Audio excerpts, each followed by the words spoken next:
I was working at a financial firm in New York City with a bunch of very smart people, and I had a brilliant boss I much admired. I went to my boss and told him I was going to start a company selling books on the internet. He took me on a long walk in Central Park, listened carefully to me, and finally said, "That sounds like a really good idea, but it would be an even better idea for someone who didn't already have a good job." You can have a job, or you can have a career, or you can have a calling. And if you can somehow figure out how to have a calling, you have hit the jackpot, because that's the big deal. I met Jeff Bezos 25 years ago, and he told me, "Dave, I want you to invest in my company." "What are you doing?" "I'm gonna start a bookstore in my garage." "Okay, and I'm gonna put it online. People buy online, and I'm gonna ship out of my garage.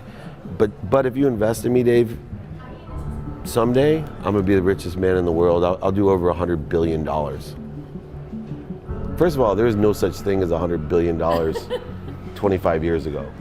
Statistically, there's no such thing. Countries didn't have 100, our national debt wasn't $100 billion.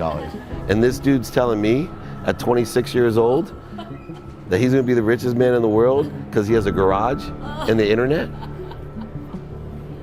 That was his truth.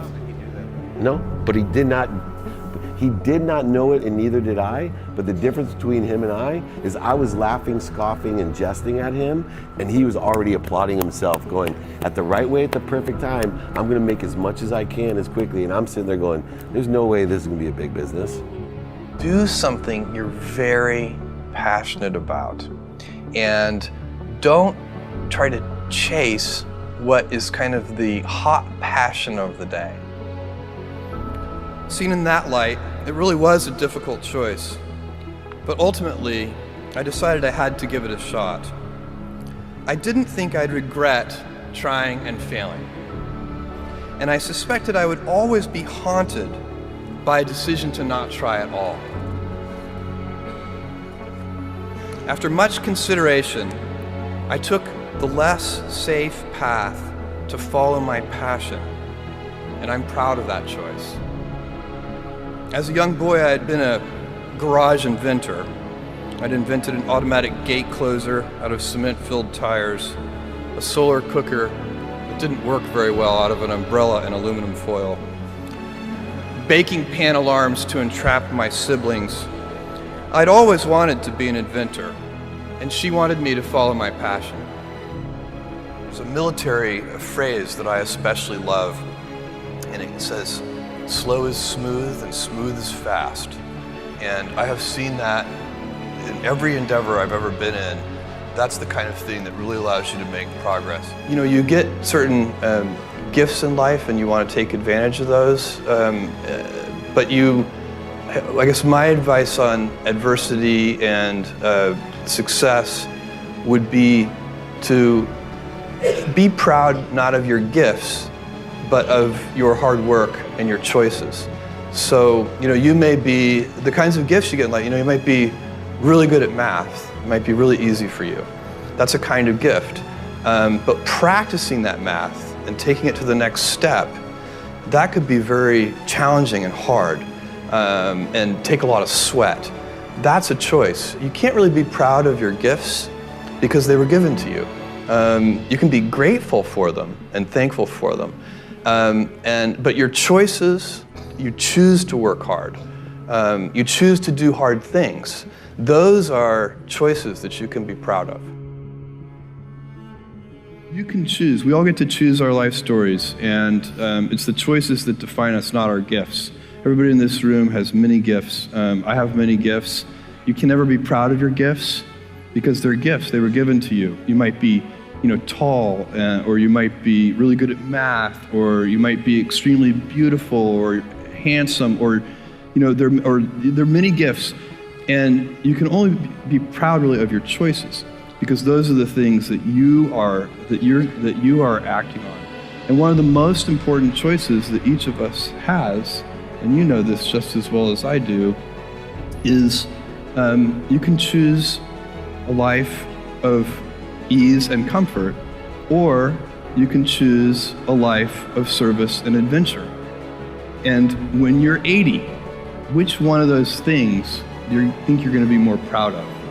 You're going to be more proud of having chosen a life of service and adventure. There's never been a better time to be alive. I mean, it's just incredible the amount of inspiration that the world generates for me, and I think for a lot of people. It's insane, the amount of change and invention and opportunity.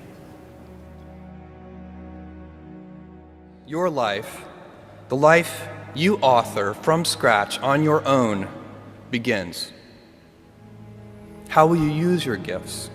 What choices will you make? Will inertia be your guide, or will you follow your passions? Will you follow dogma, or will you be original? Will you choose a life of ease, or a life of service and adventure? Will you wilt under criticism, or will you follow your convictions?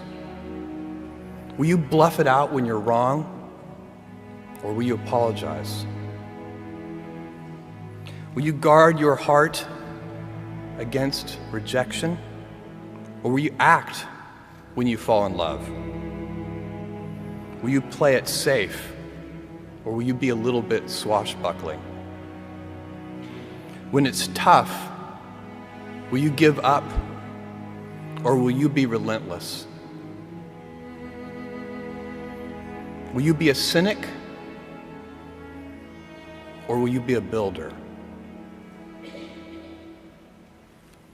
Will you be clever at the expense of others,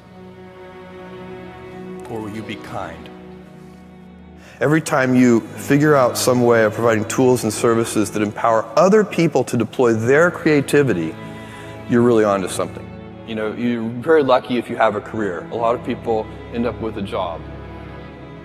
If you don't love your work, you're never going to be great at it.